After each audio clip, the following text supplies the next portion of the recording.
शिव गुरु के चरण में प्रणाम, माता पार्वती के चरण में प्रणाम, सच्चे दरबार की जय। ये कथा माता पार्वती और भोलेनाथ का है कि माता पार्वती ने किस तरह भोलेनाथ को पाए और महादेव को बेलपत्र क्यों इतना पसंद है और क्यों बेलपत्र को इतना वो चाहते हैं।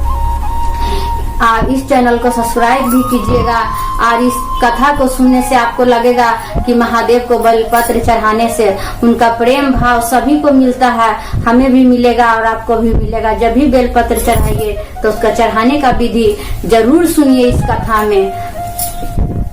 जब माता गौरा सती जब अपने मायके गई थी और अग्नि कुंड में जब जली थी तो जल कर भस्म हो गई थी और महादेव के बिना कहले हुआ आ गई थी। महादेव तो माना करते थे कि मत जाओ, तुम नहीं बुलाए हैं तो माता तो जिद्दी कर कर चली आई थी मायके और आई तो यहाँ अपमान होकर वो उनको अग्नि कुंड में जलना पड़ा। जब अग्नि कुंड में जलना पड़ा, जब माता फिर दोबारा जन्म ली तो महादेव को वो कैसे पाती। इस वजह से माता जब बड़ी हुई तो छोटे से शिवलिंग बनाकर पूजा करती थी महादेव को।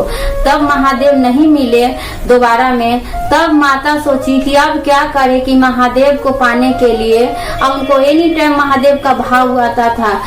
तब जाके जब माता सोची कि अब महादेव को कैसे पाए तो उन्होंने जंगल में जाकर 10 वर्ष तप किए, बिना अन्न पानी जल के 10 वर्ष जंगल में ही रही और जंगल में ही वो तप की। जंगल में वो क्या खाती थी, बेलपत्र खाती थी और बेलपत्र ही भोलेनाथ को शिवलिंग बना कर रखी हुई थी, उस पर बेलपत्र चढ़ाती थी और बेलपत्र का ही वो सेवन करती थी।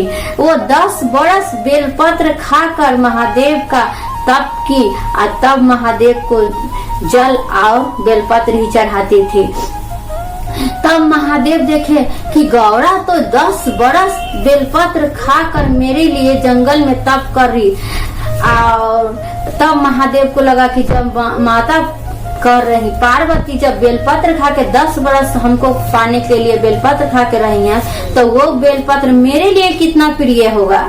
ये सोचकर महादेव सोचे कि जब गौरा बेलपत्र खा सकती है तो इसी तरह महादेव को भी बेलपत्र से प्यार हो गया और उनको भी लगा कि ये जब माता खा सकती है तो मैं क्यों नहीं खा सकता।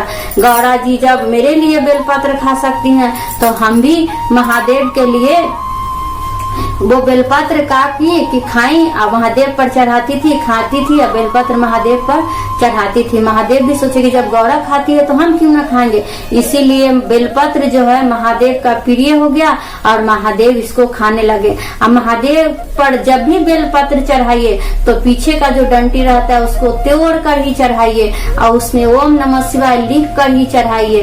ऐसे चढ़ाने से महादेव खुश होते हैं और साथ में माता पार्वती भी खुश होती हैं और दोनों का आशीर्वाद हम लोग को मिलता है और आपको भी आशीर्वाद मिलेगा। इसी बात पर बोलिए हरा हरा महादेव।